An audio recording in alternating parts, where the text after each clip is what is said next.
Bonjour et bienvenue dans ce nouvel épisode. Je poursuis mon exploration de comment sortir du burn-out, mais tu peux remplacer par n'importe quelle difficulté, quelle qu'elle soit. La semaine dernière, je t'ai parlé de différents comportements que tu peux avoir et qui te piègent face à l'adversité.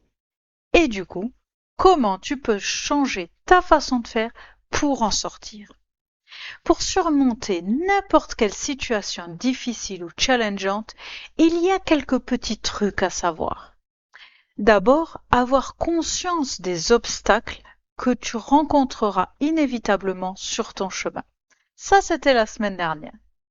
Cette semaine, je te parle de l'adversité qui fait partie de l'expérience de la vie.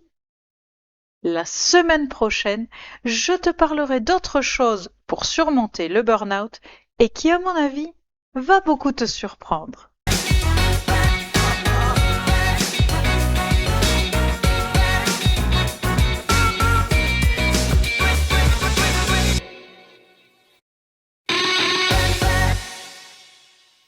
Revenons donc aujourd'hui à l'adversité qui fait partie intégrante de la vie. Tout d'abord, il faut avoir conscience que la difficulté fait partie d'une vie d'humain normale. En fait, c'est même pour elle que nous sommes là, et que nous sommes en vie. Et personne n'y échappe. Chacun, chacune a la sienne, mais il y en a pour tout le monde. La vie est toujours 50% positive et 50% négative.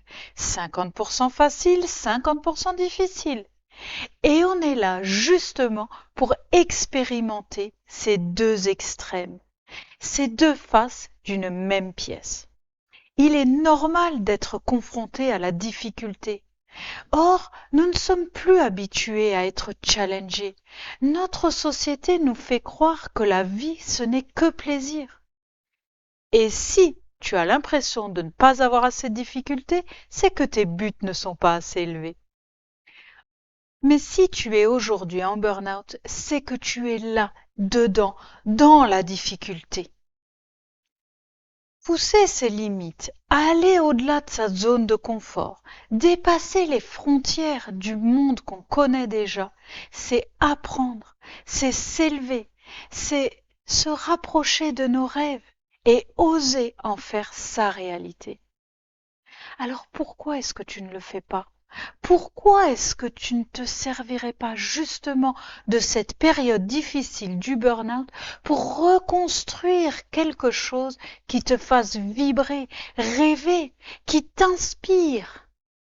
La raison est souvent que la plupart des personnes ont peur de l'adversité. Alors, elles se planquent. Elles ont peur d'être jugées, critiquées, ou ne pas être assez bien, ne pas faire les choses correctement, de changer quelque chose. Et donc, elles restent le plus loin possible des difficultés inhérentes à la vie. Elles croient être bien au chaud dans leur zone de confort. Je te parle de ces personnes en connaissance de cause, puisque moi-même j'en faisais partie. Mais c'est dans notre nature d'être humain que de vouloir grandir, évoluer, s'étirer au maximum de nos capacités, s'améliorer. Réfléchis, l'humanité n'en serait pas là aujourd'hui si ça n'avait pas été le cas. Il faut s'attendre à la difficulté. Il faut avoir conscience que l'adversité, de façon globale, fait partie de l'expérience humaine. Et l'aborder avec un état d'esprit d'ouverture et non un état d'esprit négatif. C'est là le secret. Or, que se passerait-il si non seulement on choisissait d'affronter l'adversité, si on choisissait de pousser cette difficulté un peu plus loin pour voir ce qu'elle a à nous apprendre? Le secret pour y arriver, ce n'est pas forcément tout de suite de se fixer des grands objectifs, surtout si aujourd'hui tu es dans un moment de doute. parce que ça va te paraître insurmontable et tu ne vas rien faire du tout. Tu vas te figer de peur. Il vaut bien mieux se fixer de petits objectifs, juste au-delà de ce qu'on pense pouvoir faire, pour ne pas se décourager et continuer d'avancer, même si c'est à pas de fourmi. Au moins tu es en action de façon adaptée à ce dont tu es capable à ce moment-là. L'idée est d'avoir conscience du sommet de la montagne, mais on se le met de côté dans sa tête, dans l'instant présent, pour se concentrer sur le chemin et sur les étapes de celui-ci. Et finalement, on va toujours un petit peu plus loin que le virage suivant. Et on finit par gravir peu à peu la montagne sans même s'en rendre compte. Et surtout, sans s'épuiser. Chaque obstacle ou difficulté comporte une leçon de vie. Et j'ai pu remarquer que chaque leçon arrive toujours au meilleur moment, au moment où tu es prête à la recevoir. D'ailleurs, je l'ai souvent observé, que ce soit avec moi-même ou avec mes coachés. Quand quelque chose arrive à notre conscience, c'est qu'on est prêt ou prête à le recevoir, à le traiter. On a la capacité de l'aborder, de l'absorber, de le comprendre. Ce n'est pas toujours facile et il faut quelquefois tâtonner pour trouver le bon chemin. Mais au moins, on en est capable. Je te propose quelques questions que tu peux te poser pour avancer un peu. Prends le temps d'y répondre. Tu peux même le faire à l'écrit. Qui est-ce que tu as envie d'être face aux difficultés inévitables que va t'apporter la vie? Comment est-ce que tu as envie d'agir face à un challenge de la vie? Y as-tu déjà pensé? Je t'invite vraiment à y réfléchir. Prends le temps. Comme d'habitude, donc, je te conseille de passer à l'écrit pour rendre les choses plus concrètes, que tu aies une forme d'engagement envers toi-même et surtout que tu puisses y revenir plus tard pour voir le chemin parcouru. Ensuite, laisse-toi le temps de l'apprentissage. Personne n'a jamais réussi du premier coup. Pense à ce bébé qui apprend à marcher. Tu ne vas quand même pas le traiter d'incapable parce qu'il n'y arrive pas tout de suite et qu'il tombe. Traite-toi toi-même avec la même bienveillance. Si tu veux apporter du changement, notamment pour te relever de ton burn-out et ne plus y retomber, accepte de ne pas y arriver du premier coup. Traite-toi avec amour et bienveillance. Tu as besoin plus que jamais de douceur.